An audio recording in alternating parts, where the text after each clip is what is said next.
after that panel because my topic has to be about as close as you can get to the subject. My name is Jordan McGraw. I'm a computer graphics technology master's student at Purdue University. And the title of my talk and my thesis that I'm currently working on is Implementation and Analysis of Co-located Virtual Reality for Collaborative Scientific Data Visualization. I've been asked before at family events, they say, Jordan, what are you working on? You still at Purdue? When are you going to graduate? And I say, yeah, I'm still there. I'm working on my thesis. And they say, oh, what are you researching? And I read them this title, and that's always a mistake because there's a lot of terms in here that you really don't go over well unless you already know what I'm talking about. So what I try to do is simplify this into kind of more concrete subjects. I think everybody in this room is pretty familiar with all the subjects here. I'm not talking to a lay audience per se, but I still think that's important that we clarify what it is I mean by this.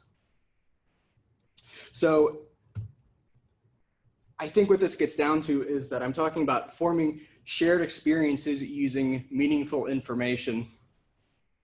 I'm going to show you a little quote here from one of the professors that I'm working with. This is from Professor Danny Milisavljevic. He's a physics and astronomy professor at Purdue University. And I've been working with him for about a year and a half now, working on a collaborative VR simulation for visualizing stellar debris, or you could just call it exploded stars. So when a star explodes, you have stellar ejecta. Measurements are recorded by astronomers and concatenated, and you have data sets to look at. So in one of my email correspondence with him, Danny told me that experiencing data in VR revealed and highlighted new information and new relationships that were not obvious from the animations that I had made. I found that actively manipulating 3D content while changing viewing angle is the best way to interpret the 3D morphology of stellar debris. The VR experience is the most powerful way for me to do this. You can see on the left there that I have a composite view of one of the data sets. This is data set E102. They're given names like this, you imagine. They don't always make sense, certainly not to me. And what he's talking about here is that when he brings in a data set, typically the standard experience is that you have some sort of orbit camera where you can look at your data set, you zoom in and out, maybe you pull up another window and you pull in another data set, but you're not really able to compare the data in a tremendously meaningful way. So we've been working on a collaborative VR system at the laboratory that I work with. So I'm a student at Purdue University in working at the Envision Center as a graduate student there. So this is our theatrical trailer that we developed a few months back. It's even still, I mean, the technology moves so quickly that even this is slightly outdated, as you might imagine. But I'm going to go ahead and run it, and oops. There's no audio to it, so you can hum a tune in your head if you want to. But what we're working with here are standard Oculus Go headsets, and we have a motion capture camera array set up around the room, 16 cameras, which allow us to do optical tracking of tracking devices. So the participants come into this space and they put on their headsets, and what they're looking at, you can see a first-person perspective here, is themselves with everybody that's around them, all in a virtual environment. So you can see that there's tools that we have enabled. You're able to annotate in 3D. So just if you had a chance to use the drawing tools back there, you're going to see it's something very similar in this regard. We're loading in multiple data sets at once, so you're actually able to do this comparison in real time using multiple data sets.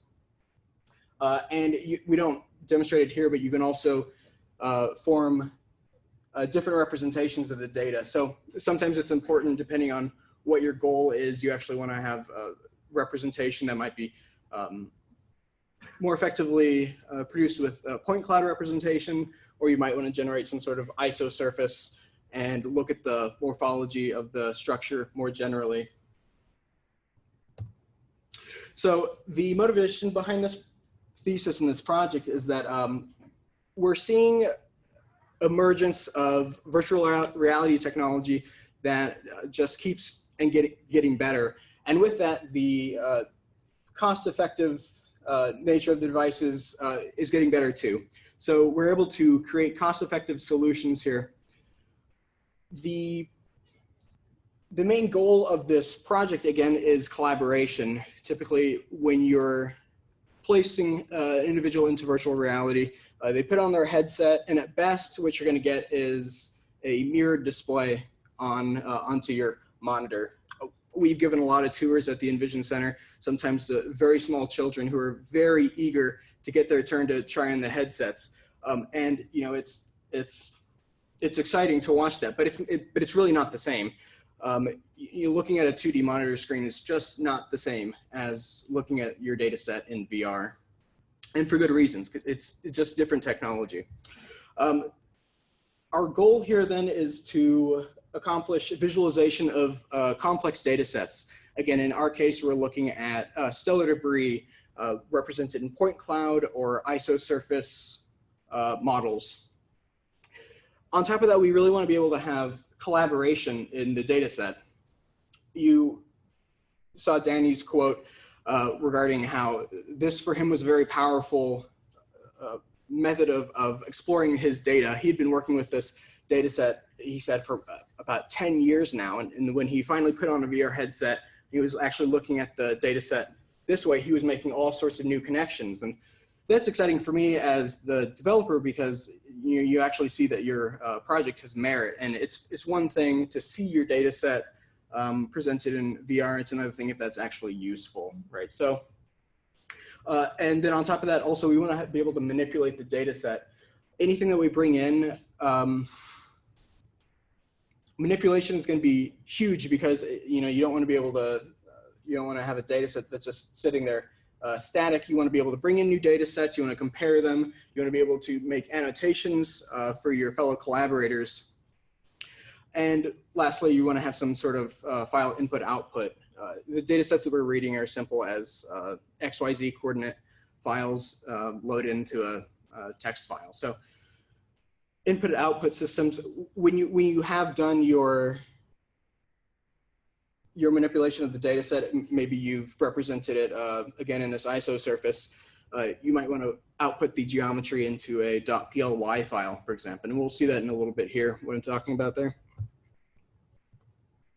The layers of technology that we're using, at the very bottom, it's parsing the data input. This is as simple as knowing protocol of the file type that you're going to be reading from, parsing that data out. On top of that, you have data visualization, which is just to say that if you have all of your points, perhaps you're representing that as a point cloud representation. A layer above that, we would be utilizing VR rendering. So this is simply to say that we're going to be putting on a VR headset and rendering it stereoscopically. And that gives us the advantage, particularly for a 3D data set, of being able to clue into new insights that just might not be possible from the 2D representation. On top of that, the spatial tracking, this is pertinent mostly for the lower end devices, which I'll speak about a little bit. If you don't have all 6 degrees of freedom, if you're using a device like a Google Cardboard or the Oculus Go, you only have rotational information. So we utilized the motion capture technology that we have available at the lab and streamed that information to the devices that we were running on. And we were able to augment what would have been traditionally a 3DOF device into 6 degrees of freedom. So again, position and rotation. The very top of this chain here, we see server communication. So we have the capacity to visualize our data in virtual reality, and this isn't particularly new, right? We have different systems that we can use for this, but if we are using head-mounted displays, we're going to need to have server communication between devices. The very first iteration of this project, I started with using Google Cardboard. I built an application on my phone, and I used a Vive tracker puck, literally rubber banded to a Google Cardboard. The advantage of using this is that it's extremely cheap. You're talking on the order of $10 per device. You're just paying for cardboard and lenses. And unfortunately, though, with that being cheap, it's the 3 degrees of freedom unless you're using some sort of nice tracking solution, which in this case, we just use Vive trackers.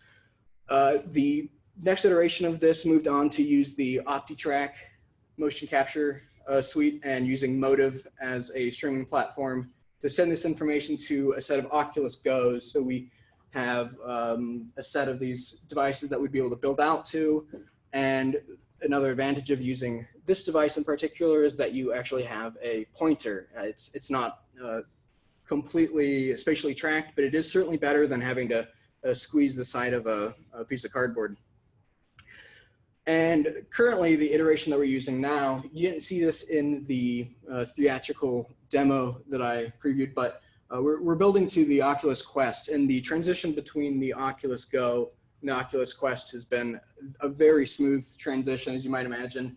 The huge advantage of this is that you have inside-out tracking, so you can bring this with you. So portability is huge for this solution, because if you're having collaborative sessions with people, you can't bring along 12 HTC Vives to run the simulation. And you certainly don't want to be tethered. That would be a big mistake. You'd have people tripping all over each other.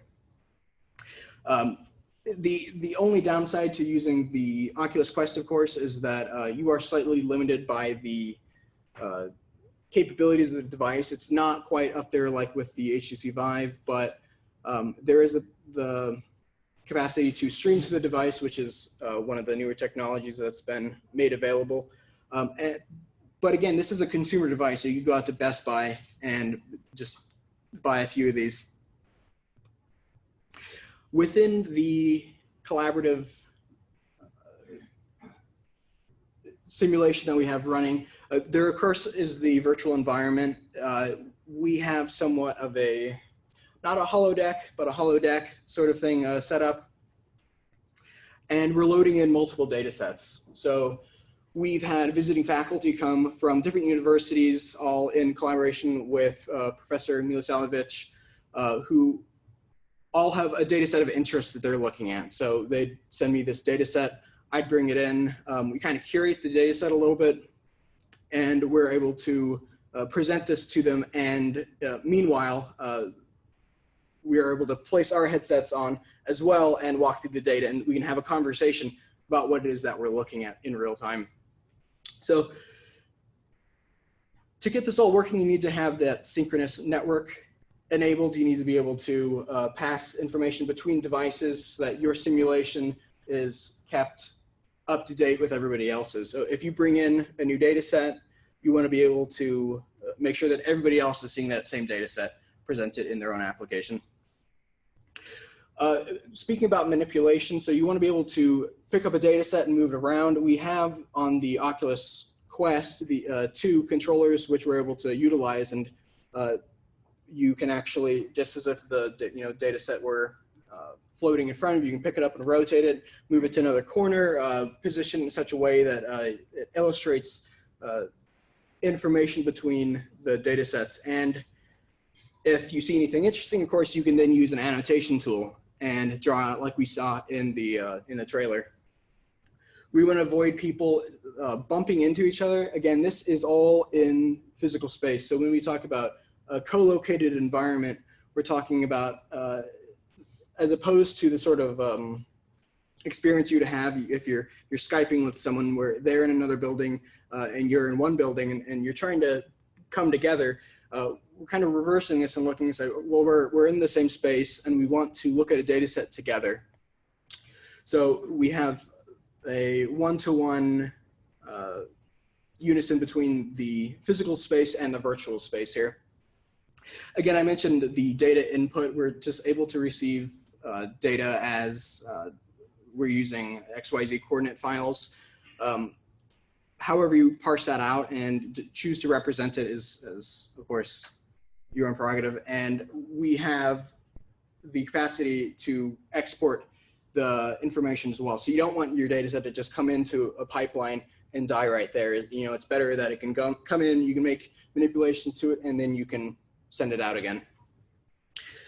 As far as rendering, the data set that we're looking at, so these are best looked at through the particle rendering and using isosurface rendering. So if you're familiar with this, you often see protein molecules rendered in such a way, colorful. It really looks like Play-Doh, if you've seen these before. After you've generated this, you can use smoothing algorithms to further refine what the data looks like and get a good understanding of the morphology of the data.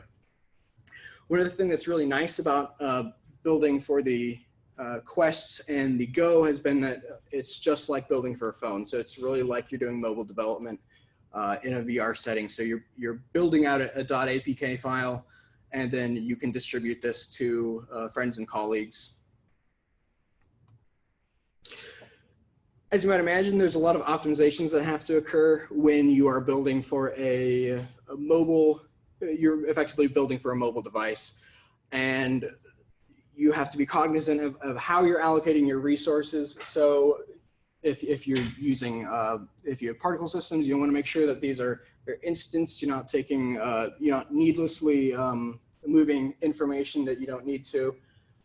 Parallel optimization, if you have an algorithm that you can parallelize, if it would make sense to do that, of course, it's oftentimes worth the effort of putting that in. The environment that you were looking at with in the trailer was decidedly a very low poly environment. Again, these are when we were building this, it was being built particularly for the Oculus Go, and we have a very small budget to work with in that case. One of the most interesting things is that some of the data sets that we're receiving are very large, and unless you're accustomed to working with data sets on the order of millions of data points, I mean, they're large data sets. So you can't always support these on the architecture that we're building towards. So it's important for us to render subsets of the data. So one of the data sets that I'll show you is the Crab Nebula, and this is multi-million point data sets, and we could not get something like this to display on effectively a phone, right? So even with the optimizations that are currently available, you have optimizations available for the higher end devices like an HTC Vive would be able to take advantage of the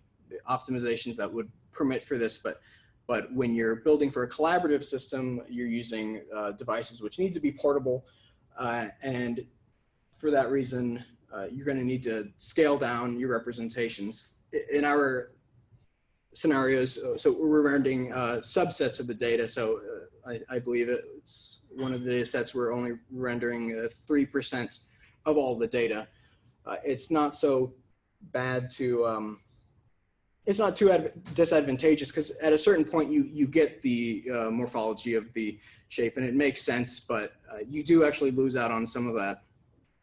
Regarding network communication, this is kind of simple, really. You just want to be cognizant of how you're allocating your resources and what you deem to be important messages to pass. We'll cover a little bit what networking library I used and what challenges come with that, but thinking about things like you want to make sure that everybody, when they're running their simulation, has all of the assets necessary and functionality necessary in order to maintain a synchronous environment. So yeah, we're looking at the Crab Nebula here, which is 1 million plus data points. You can render this on in real time on your PC, and you can even look at it in VR, and it's really quite stunning to see a data set like this.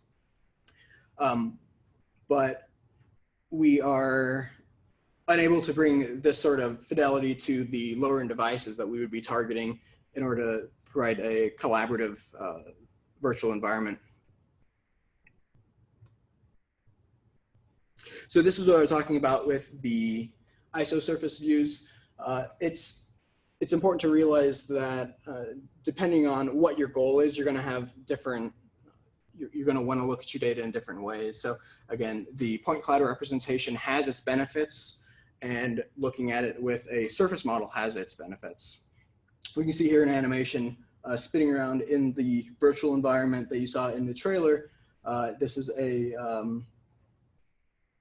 the N132 data set, in N132D.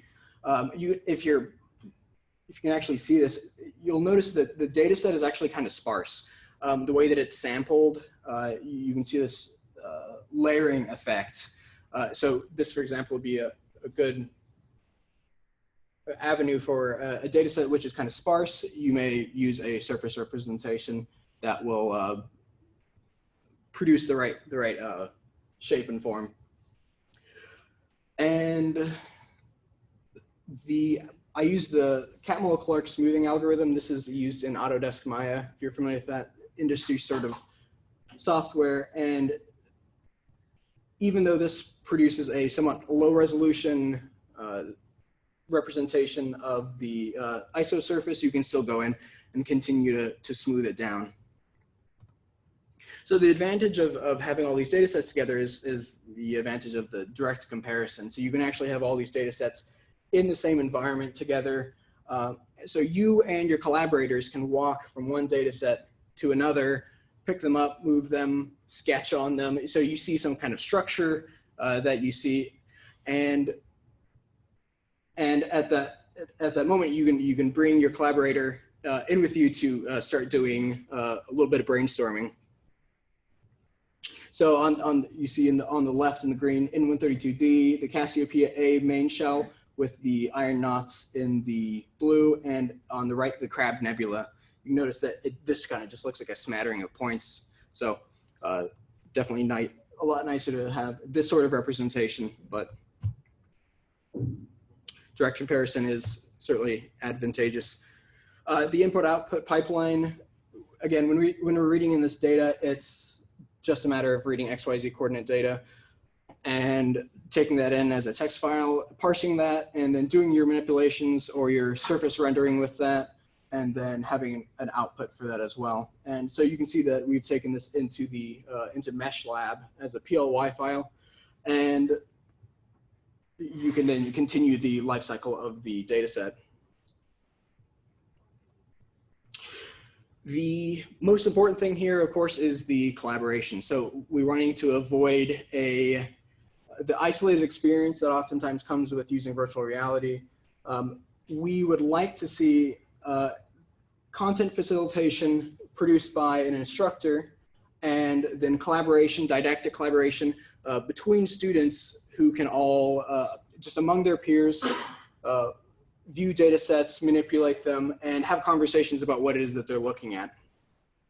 So in the coming few weeks, we're going to be trying I'm going to actually start the research phase of my thesis. Just recently received IRB approval. So we'll be bringing students in groups of probably about 4 or 5 at a time to all look at a data set together, and then we'll collect information on their user experience. So quickly, the specifications.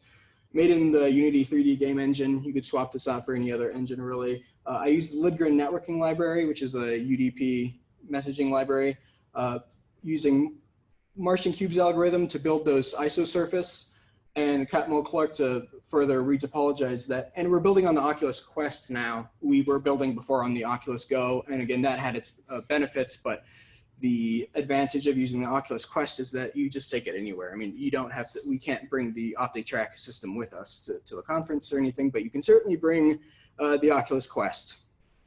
And if there's any other, use some good research terms if you're looking for more information about this sort of subject.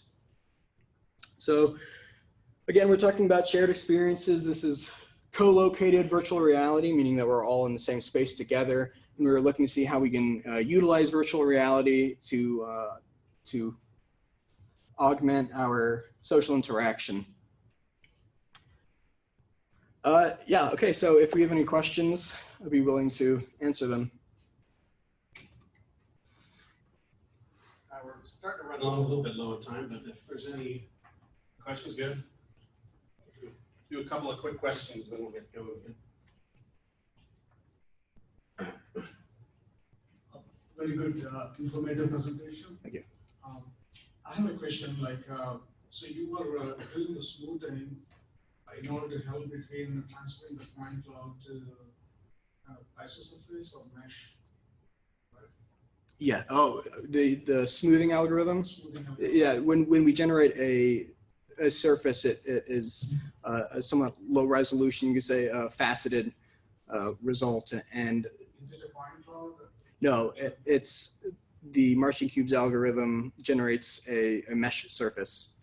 And from there, you're able to use Catmull-Clark smoothing operations to redefine that. Oh, okay. I thought the process is reversed in your slide. Oh, okay, I see. So how does it behave when you take it out without the Optitrak system? And it's just the... If it's just the device itself, so without tracking? Yeah. Well, you would have a camera that's rendering from the floor plane at 0, 0 that doesn't move around. So if you wanted to build something that could not utilize tracking, then you would reposition the camera in the scene in such a way that you would probably orient your data around that, but built in the same manner. When you take it out, it's the Quest exclusively. Can you repeat that? When you take it out, it's the Quest exclusively. When you don't have the tracking system, you were saying that. Yeah, yeah. Oh, yes. So if you were to take this as a portable system to take to a different conference, you would ideally use the Quest. You can see everybody here has the Oculus Go strapped on their head, and they have a Optitrak puck attached on the front of that. All right, thank you, Jordan. Yep.